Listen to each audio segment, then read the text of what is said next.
Welcome. Well, you are at home with Jim and Joy, and we are delighted that you have tuned us in. You are an important part of our EWTN family, and we would love to hear from you. All you need to do is send us an email, jimandjoy@ewtn.com during this live show.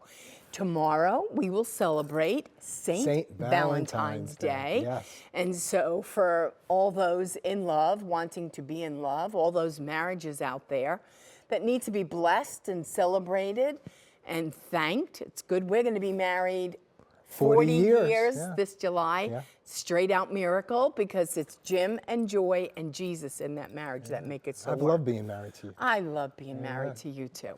And right now what we're going to do is we're going to have a phone conversation with the Executive Director of National Marriage Week, and her name is Sheila Weber. Sheila, welcome to At Home with Jim and Joy. Hey, it's nice to hear from you again. Sheila, are you there? Yeah, we're right smack in the middle of National Marriage Week, so thanks for having me. Well, it's wonderful to have you on, and you have been like everywhere in the secular media, religious media. I'm sure your work is in parishes and churches across the country and even on college campuses. So as you're coming to the pinnacle of your time on the 14th, Valentine's Day, how's it going?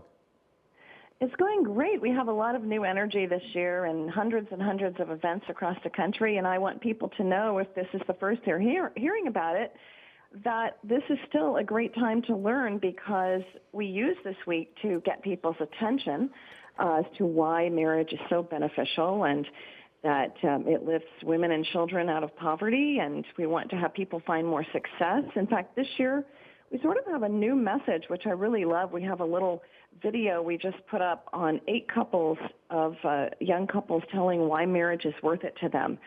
And it's a really fun video at nationalmarriageweekusa.org. And even for this week, people might like to take a look at it and share it on their Facebook page.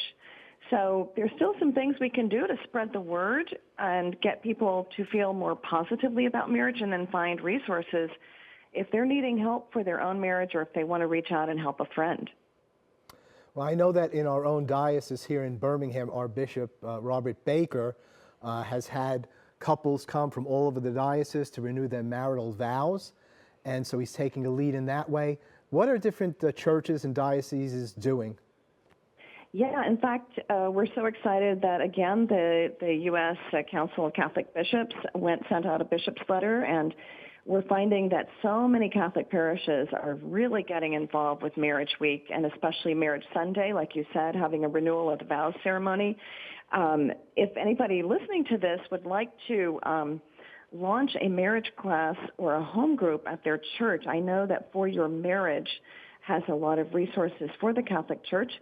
And also the wider Christian community is very involved with Marriage Week. So there are lots of other curriculum and classes out there that have been very inspiring and helpful to people. And we have all those resources at nationalmarriageweekusa.org. But really, we've got so many articles out. A really fun thing for people to do is go to our Facebook page. That's where we're sort of loading up all the action. We've got... I had a young secular millennial kind of throw a lot of hard questions at me on Salon TV, and it's got 8,200 views. So answering the questions of today's young people, because they tend to be veering more toward cohabitation, and those are some issues that need to be addressed. And we've got articles on BeliefNet and articles on Patheos and in Fox News Opinion. So we were also featured on EWTN Nightly News. We have a nice 3-minute TV clip. People can grab that and share it on their Facebook page. Well, Sheila, if people went to your website, let's just say people are hearing about this for the first time and they just missed National Marriage Week, what is something that they could find on your website that can help them to say, okay, well, let me do something to incorporate something into my congregation and bring this before my pastor now? What would they find on your website that would help them? Yes. They would, first of all, find help for their own marriage. So there's a little navigation bar that says help for your own marriage. And then under get involved, and there are resources where if you would like to bring a little video course to your church, this is a great time. You don't have to worry about that, you didn't have it happen right between February 7th to the 14th. Right. This is our week where we try to get people's attention. So you can find a variety of easy-to-use classes and courses and how to start a home group or a Sunday school class. That would be a really wonderful initiative, and then we encourage everybody to put their events on our national calendar. It's the only online clearinghouse where all marriage events can be posted. And so we're happy we don't create our own curriculum. We're happy to utilize all the wonderful ones that are out there. And if people go to our national calendar, even right now, they can find something that might be happening near them. You search it on a state-by-state basis. Your website is such a great resource. Joy and I were part of another campaign over the weekend for defunding Planned Parenthood. And I was speaking to the people and I was saying, think about starting something at your parish, or if you're a part of something there regarding life, marriage, and the family, you need to be a resource to people in your congregation. There's so much good material out there, and certainly the National Marriage Week website is one of those key resources. Sheila, a closing word? We find that people are being quiet about their needs, and so you're not always realizing how they're struggling, and that's why we want people with good marriages to be proactive and reach out there to their community. Sheila, thank you for all that you do to keep the sanctity of marriage on the front burner. It's National Marriage Week, USA.org. Great resource there, not just for this week, the 7th through the 14th, but all year long. National Marriage Week, USA.org. Thank you, Sheila. God bless you. Well, when we come back, we're going to have a great guest on our show. We have a priest from our diocese here. His name is Father Doug Vu, and he is the chaplain at UAB, Samford University, and Birmingham Southern College, right here in Birmingham, Alabama. And he's also administrative priest at St. Stephen's, which is the college campus UAB, which is a great feeder for Catholics who are going to school so they don't lose their way, so they come back being Catholic. And Father Vu dialogues with the nation and with the world. Father Vu, to me, is like kind of a Vietnamese version of St. Paul. I mean, he knows how to use the social media to the nth degree. He also helps to host. He's an invited guest on a sports show here in Birmingham. So you're going to want to hear from Father Vu and how best to use social media and many other things. Don't go away. We'll be right back. Plenty more to come.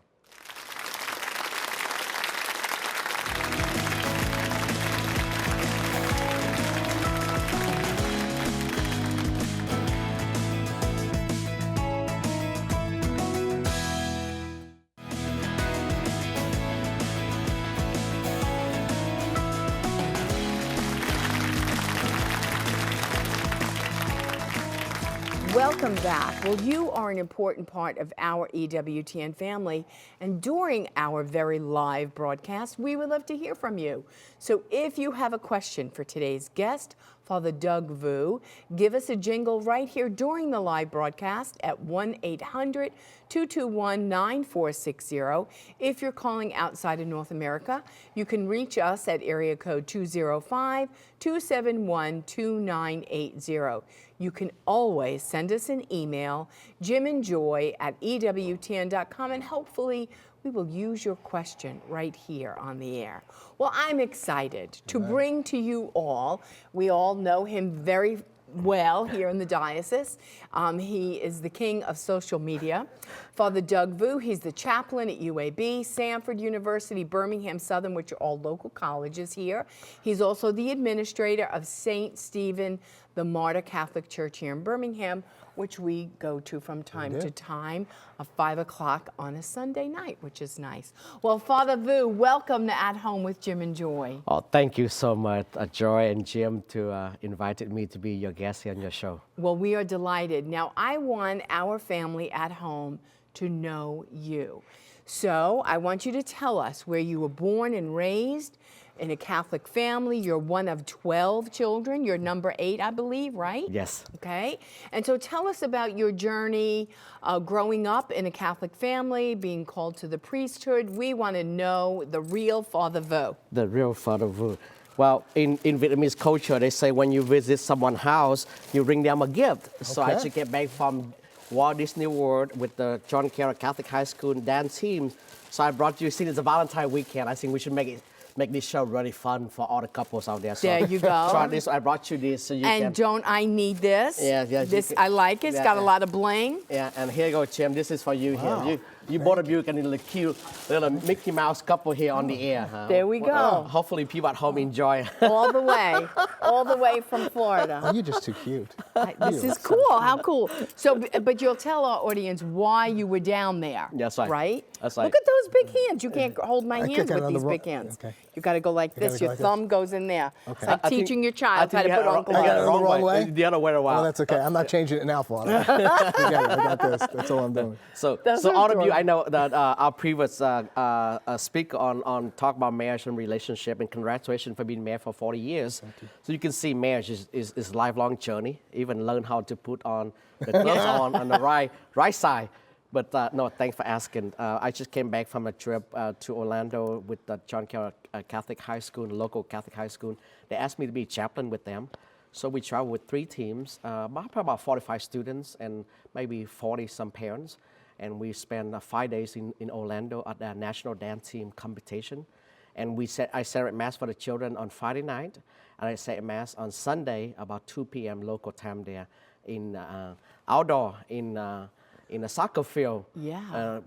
Just a few hours before Super Bowl, and a lot of people. But so I mean, my mission in life is to bring the gospel to everyone I meet, and to use social media to reach as many souls as I can.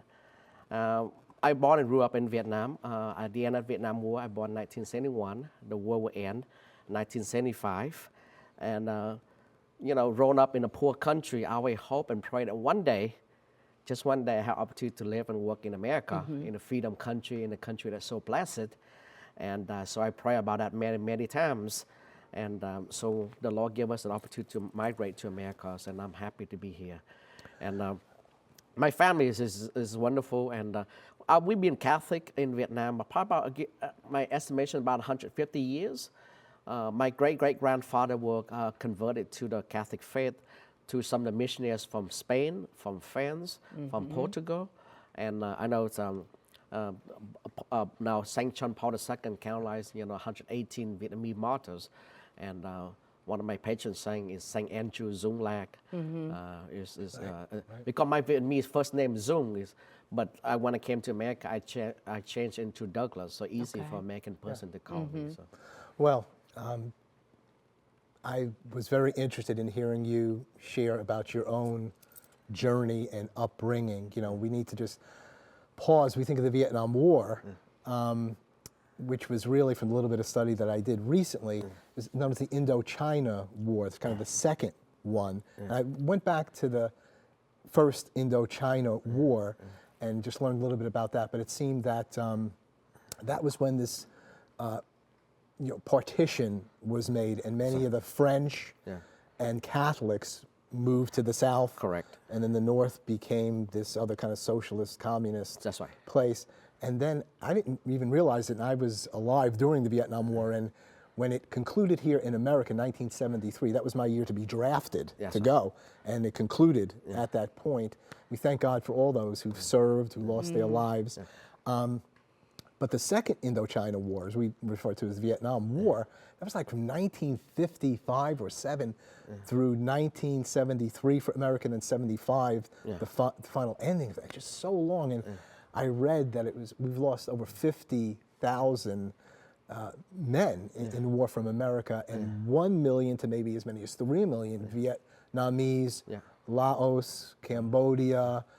So it's devastating. Your city, because I looked, you didn't mention any of this. You just said, what's the name of the city where your family's from? Bien Hoa, Bien Hoa. So just outside of Saigon. So I looked that up. Just kind of looked that up, and then I saw that was a military base. Correct. For many, many years. But some devastating bombings and terror really took place in your community. So we're so sorry for the evil in so many ways, and yet so many beautiful things are coming forth from that. It must have been a very difficult place for you to live in. You were there from kindergarten through 12, right? That's so right. What year? And you were born right around the end of the war? That's right. Like 71, you said. That's right. And then you were there K through 12. That's right. What was it like growing up in the midst of so devastated a place and finally communism prevailing? That's right. Socialistic communism prevailing. Yeah, I mean, life is hard. I mean, I know I like to play sports, and I have like many young people whom I work with, middle school, high school, and college students. I told them I have many dreams and many ambitions. I like soccer, and I think I'm doing okay with that. But if I would have lived in America with good nutrition, good field, and good practice, I hope to like try out for a national team. You know, that was my dream. You know, growing up as I admire people like Pele from Brazil, and so that. But life is hard, and myself, my family, many people around me back then, even today, people just try to work to make a living, small amount of income. Like, for example, if someone would work at a local restaurant, clean a hotel, he or she may earn maybe $3 to $5 per day for wages. So to have a simple meal for a family, a married couple, and 2 or 3 kids is already challenging enough for them. And You're talking about in Vietnam. that's right, today in 2017. But I tell you what, the industry has really grown, and their it economy has. has really It's grown. I mean, they're putting out a lot. I don't know how that's benefiting the people and not the government, but it's very industrious. It seems. That's right. I mean, the Vietnamese people, we are very hard, in my opinion, it's very hardworking people, and very industrious, and very, we like almost like entrepreneur in the spirit. If you go to Vietnam, or you see in America now, many of them that came now, myself, my family, and those who came before me, those who came after me, they become small business owners in America, own restaurants, gas station, nail shop, and places like that. And we like to work for ourselves and spend time with the family. I know your show is all about family. And I hope that, when I meet with you and talk with you a few months back about being on your show, I hope that the people around the world watching us and see in me, all of us could use a second chance. I did, and the Lord saved me first, and America as a nation gave me and my family the privilege and the opportunity to migrate here. So today I'm a natural U.S. citizen, but I love this country. I pray for this country. I pray for everyone I work with and around me. And I know in the last few weeks with the inauguration, the new president, I saw a lot of political turmoils and protests out there. I know you and I were talking before the show about a piece I wrote on Facebook. I said, I keep invite and encourage all young people out there, please just think about for a second, talk to the elders and talk to your family and try to solve either family problem or societal problem together. But because I born and grew up in a war-torn country. Right. I know how hard it is, and I know how easy it is for life to be taken because innocent lives and all that. So I treasure life. It was an excellent article that you wrote. It was right at a time where some of these activities, hopefully they've hit their height and not more, and you were really drawing a distinction between legitimate protest. Peaceful protest. And that's why we come to America. That's why we would rather not live in a socialistic or communist nation, that we have the right to stand up, to protest, to speak our mind, to argue. But, when you start throwing Molotov cocktails into buildings, you're breaking the windows, you're threatening people's lives, and you were making that point so eloquently, that's not that's criminal activity. And you really elaborated on, why you came to the nation, the goodness of the nation. No nation's perfect, but it was really very, very well written. I know you asked me about my family and my background. I grew up in Vietnam. I say, the simple thing I can say is about America. This morning, all I had to do is just wake up, turn on the faucet. I have a clean, warm water to wash my face, to brush my teeth, to take a shower. That's right there enough for me to say thank you for the rest of the day. Amen. Well, now you came here in 1991, right? And then you went on to college. But when did you receive your calling to go into the priesthood? Because you have another trade, right? That's right. Well, I spent 2 more years in Mobile in high school, and I worked 3 years to support my family.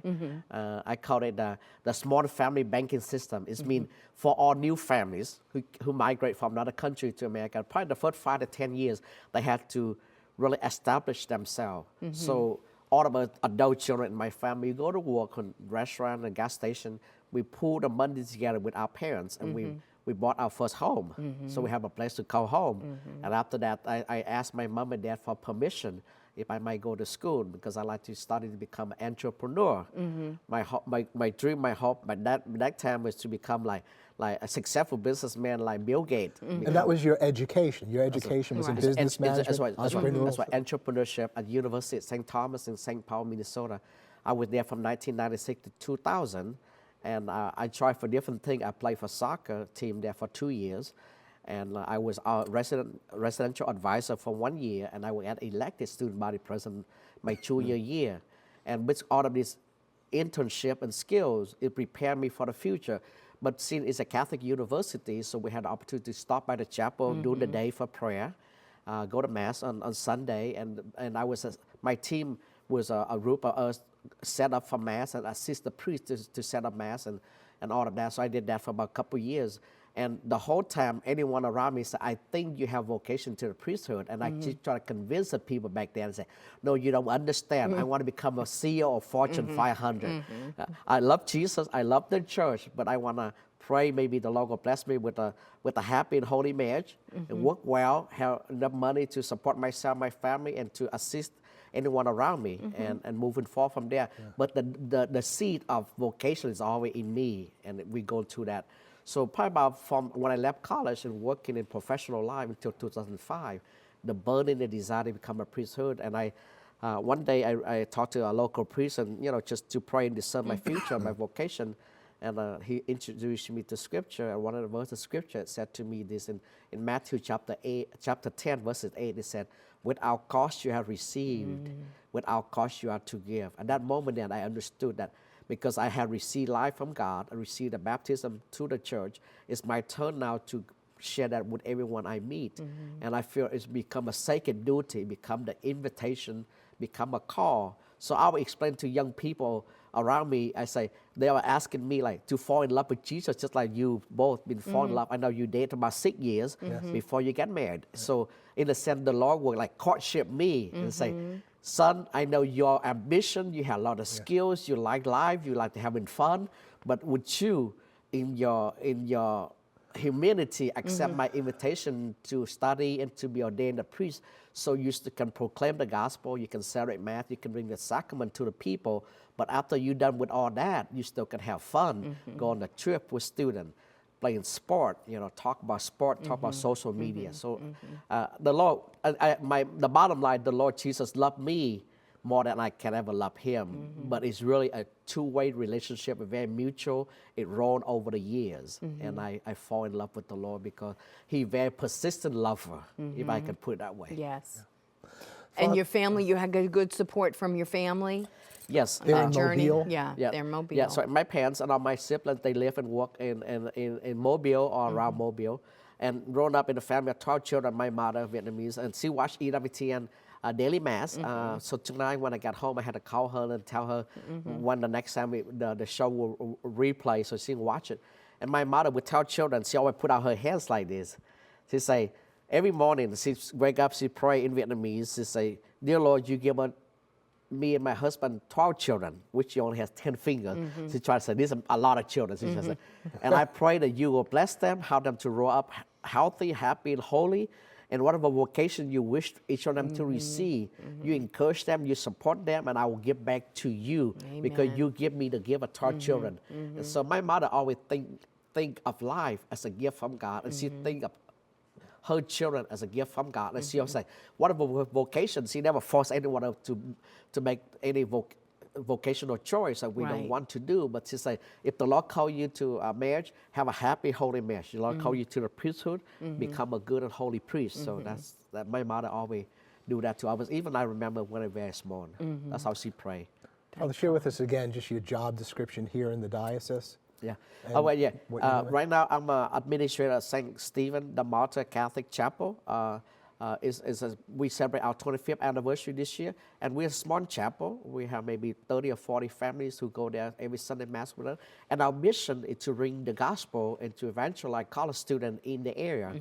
So I'm a full-time chaplain to University of Alabama in Birmingham, UAB, Stanford University, and Birmingham Southern College. So I celebrate Mass, hear confession, go on mission trip with a student, and we work with focused missionaries. Right.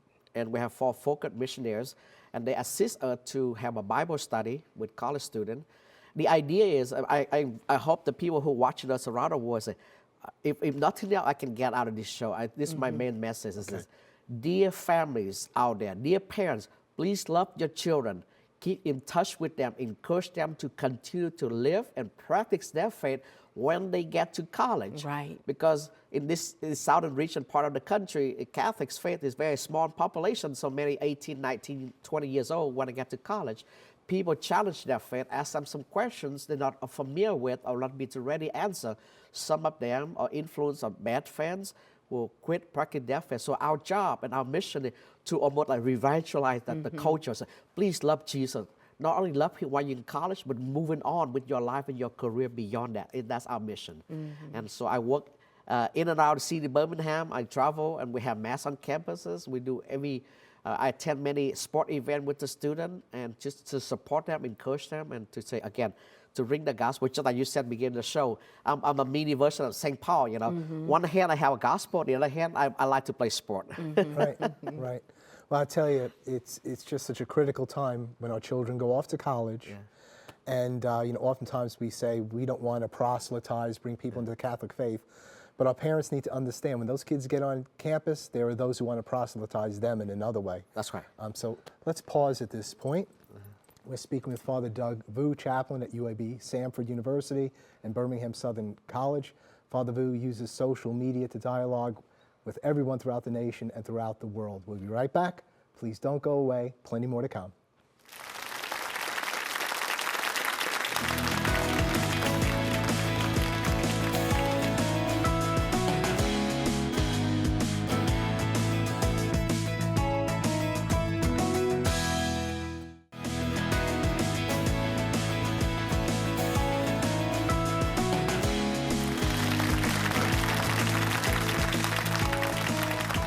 Welcome back. Well, remember that we want you to be a part of our show. So if you have a question for Father Doug Vu, give us a jingle right here during the live broadcast at 1-800-221-9460. If you're calling outside of North America, you can reach us at area code 205-271-2980. And you can always send us an email, jimandjoy@ewtn.com, and hopefully we will use your very brilliant question right here on the air. Well, we're having a wonderful, enlightening, invigorating conversation with Father Doug Vu. Now, you are like Mr. Twitterman, Mr. Facebook, and so you even have a name of who you are. Why don't you tell our family at home how that whole name of you came about? Sure. In 2006, I attended Notre Dame Seminary in New Orleans, and that's the first time I got introduced to the New Orleans Saints. And the owner of New Orleans Saints would like to invite seminarians on the weekend to attend some of the home games just to get some rest and recreation. And I didn't know how big Who Dat Nation was.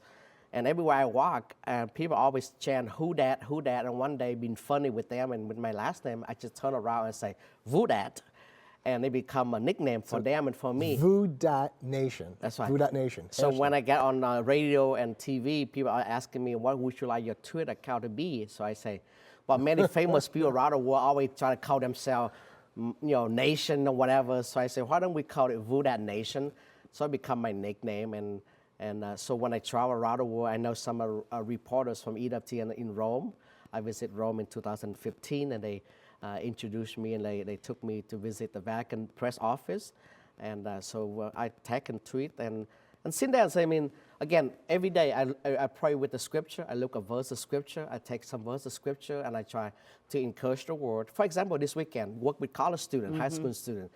I know how some of them, especially single person with no date or no girlfriend, boyfriend, they feel very pressure. So I just really say a prayer, and whatever the Lord give me in 140 characters, I send it out with the hope that it could give a word of hope or encouragement to someone out there. So I say, it's okay if you don't have not yet married, or you don't have a date, a girlfriend this weekend. Don't feel pressure. go spend time with a friend, have a cup of coffee. Because Valentine's weekend now have been turned to a secular event that almost like if you're an adult, you're not getting married, or you don't have a girlfriend or boyfriend, you not feel any worth or love. So I use social media for that. And when I travel with the sport teams, and I just share that videos and their success, their joy. And again, Pope Francis said in the use of social media, he say, and when it comes to sports athletes, he say, be champion in sport, but more importantly, be champion in life. So I take many documents of the church, the teaching of all the Holy Father, and I'm just share with the world. And also I like to work in media because it's fun, and you know. Now, you're a contributor to a local radio sports show. Tell us a little bit about that, how you got involved there, how often you're on, how your social media works along with that show. Okay. Well, I was, my first assignment after I was ordained, it was Our Lady Valley. And one of my friends there, Tony Curry, he have a local radio show on Chalks. And he all have athletes, just like St. Paul talking his first letter into Corinthians, athletes discipline themselves, but they have more than that. Right. They have spiritual need. So Tony invited me, say, Father, you're not a shy person. Why don't you come on the radio with us once a month, and we give you about half an hour on radio. You can give us a recap what's going on with the Catholic Church and what's going on with the Pope, and any caller call in, and you give some spiritual advice. Well, that's pretty incredible to be invited to. And even like I've been there for about 2 years, and sometimes especially because I like to think I'm still young, and I work with a lot of young people and prepare them to get married, and sometimes I answer questions like that on the air, or and I post and tweet articles that I try to find that interesting to young people. Yeah. How are you finding? Because how old are you?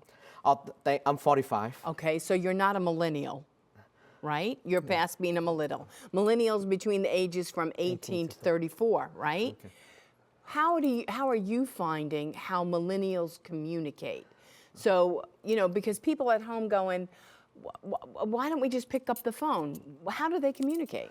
Well, but I told all the students I work with at St. Stephen Chapel, I say, my biological age, I'm 45. My American age, I'm 25. Because I told people, say, tell me any story happened in the last 25 years in America. Most likely I know about, I heard about it. Right. So I still think I'm 75-year-old young priest walk around campus with the iPhone. So talk about young people today communication. People literally tweet me. They say, Father Vu of Vu That Nation, what time is Mass today? What time is confession today? So to all families and parents and grandparents out there, I mean, your children, they all like tag and tweet and Instagram and Snapchat. So again, I'm not an expert in this field, but in order for me to work well with them, I had to first learn and adapt to this culture. Of course, but like everything in life, you have to do with prudent and do in a holy way. Again, social media is not a license for us to post things or to say things not good and holy. Right. And in a good sense, I think St. Paul said, I try to become all things to all people. He never compromised his faith, but all things to all people, hopefully to win some to the Lord. Joe, we have a phone call. Yeah, we have a phone call. TJ on the phone. TJ, welcome to At Home with Jim and Joy. Your question or your comment for Father Vu?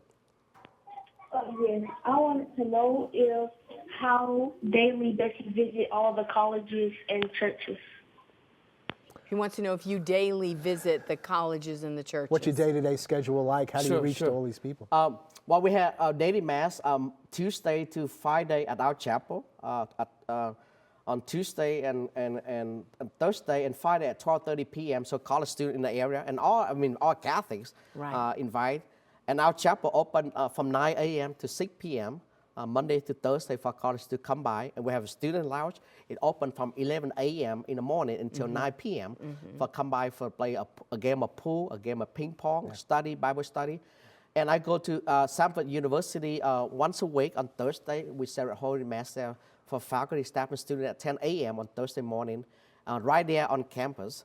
And we're in a process to try to pick the Mass time and schedule. So I go on average to visit with the other campuses well, at least once a week, and I visit with. But St. Stephen Chapel right next to is a walking distance to UAB. Right. And those of us from Birmingham know that UAB is a very large campus, but everyone around St. Stephen know that we opened and welcome both Catholics and non-Catholic students to come in to say hello and to have a place, to have a cup of coffee and visit with one another. Community is just so critical, to have community. When I went to college, I was a lapsed Catholic at the time and experienced a radical conversion while I was in college, which was a good thing, but it was not within the Catholic context. And so I experienced this evangelical charismatic conversion and really didn't have much fellowship with anybody there at the school I was going to in New Jersey. But I was an athlete as well. And so I heard of this Fellowship of Christian Athletes. So I went because I thought it was a fellowship with athletes, but it was a Protestant group, evangelical group, and that led me into that group in more of an evangelical way, which was okay, but I wandered away from my Catholic faith. So community, offering, you're looking for community whether you're evangelical or Catholic, because just being a committed Christian is so radically different. You need that community. And how wonderful it would have been had I heard of something Catholic and got hooked in that way. I didn't really even know much of the differences, but what you're offering is just absolutely critical. Joe, we got an email. Okay, it says, did you ever get a chance to go back to Vietnam?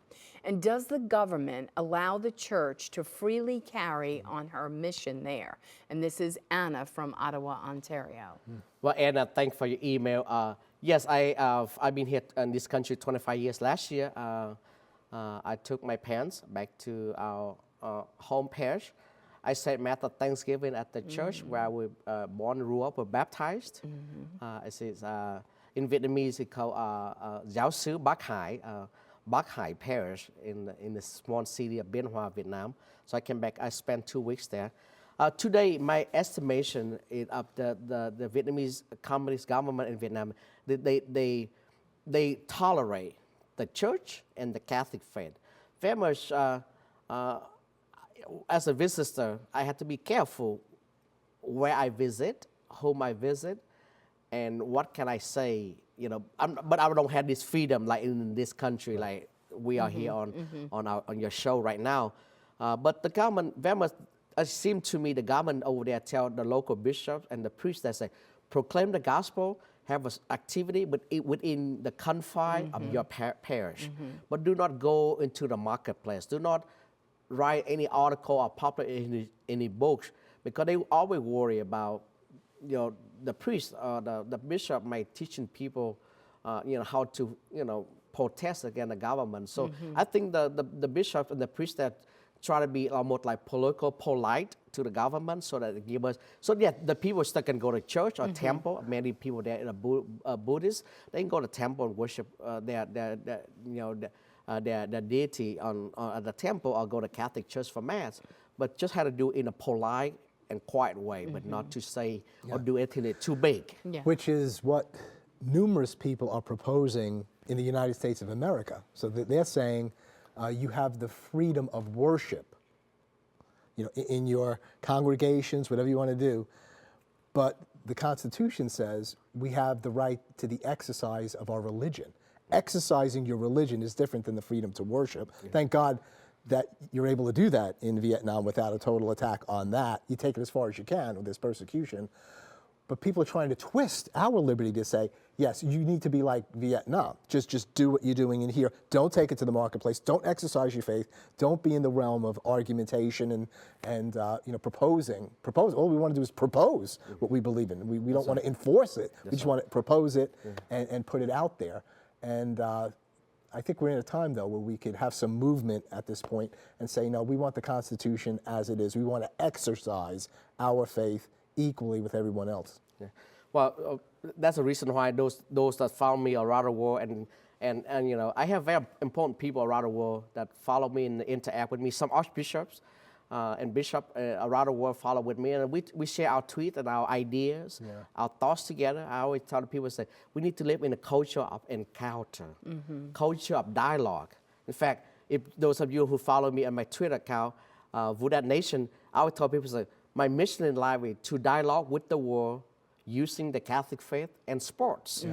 And so I like to bring up many good news and goodwill among the people of faith. And so that's how I live. I know Vietnam, if you ask people that have interest in Vietnam, right now it seems to me is very, they let the church to operate, but very limited. For example, a local diocese about to want to have a new bishop, a current bishop about to retire. First, they had to submit the list to Vatican, and one had to submit the list to local government, and they can look at the candidate. They probably say yes or no to the candidate whom they think that might think a little bit like them or can collaborate with them, if you will. But in this country, I live in Birmingham and buy the airline ticket. I can fly to Los Angeles tomorrow and celebrate Mass, no problem. But in Vietnam, I should celebrate Mass in Birmingham only. If I move outside Birmingham, the local government, the local police may be a little bit concerned why I'm traveling so much. Right. What would you say to parents that are working with their young people who are getting ready to go to college? So parents spend so much time thinking about what's the academics there, what are they going to specialize in, is this a quality school? Just how important it is for them to be researching what Catholic organization of any kind is there on this college campus, and what are the parishes around the area?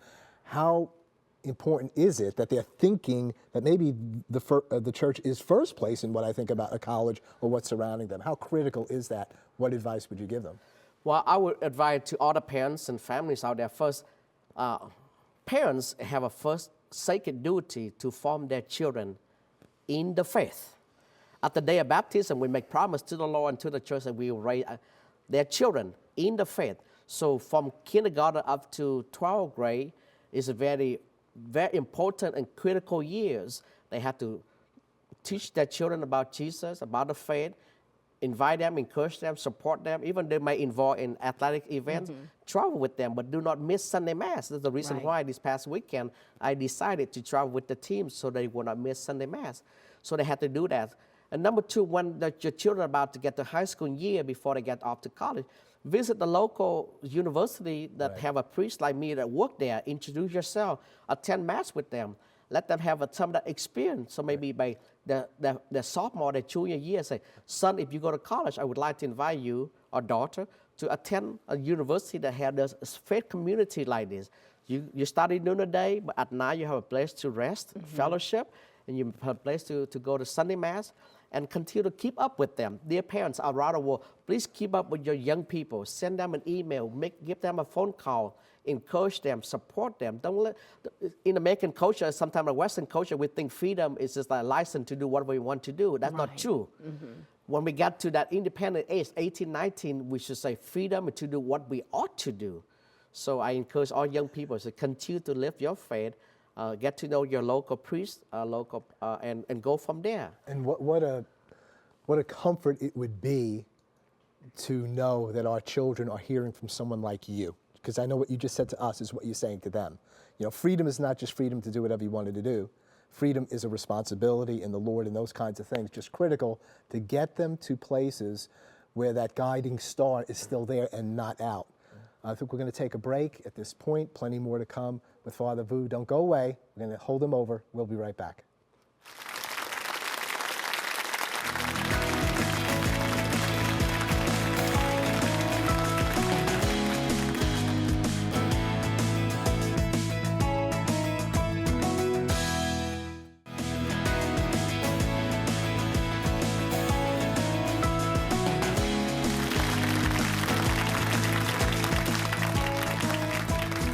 Welcome back. Well, you are an important part of our EWTN family, and we would love to have you as a member of our studio audience. All you need to do is contact the EWTN Pilgrimage Department. Just send them an email, pilgrimages@ewtn.com. Give them a jingle, 205-271-2966, and plan your trip to Irondale, Alabama. Visit our show. You can meet Father Vu. He is just a techie maniac. He's doing great things. And I had to discipline him during the break. He did Twitter and he was going to do Snapchat, and we were running out of time. it so. was so awesome. It's unbelievable. But you know, you might be thinking, I want to come to Irondale. I want to go see Mother's Resting Place in Hanceville, and put that on your calendar and just contact them, and they'll make all that happen Guests to you. here with us today. Yeah, we doing had someone those from very Montana, things. So we'd love and to Florida. see you face to Yeah, face. they're all over the place. So we're going to go straight to Rome to hear from Joan. Joan, what do you have for us today? Greetings from Rome to all of you at home. And I have to say, what a great topic today. Helping future church leaders build a culture of life and of faith and of family through campus ministries.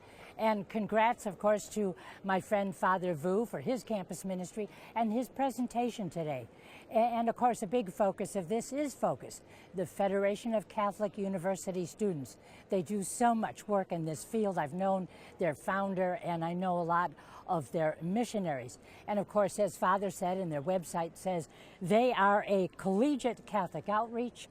We win the hearts of college students, build them up in the faith, and send them out into the world. And education, especially of young people, the future leaders of the church, is such a big thing for the Vatican. Papal documents, many conferences, international conferences have been held on this.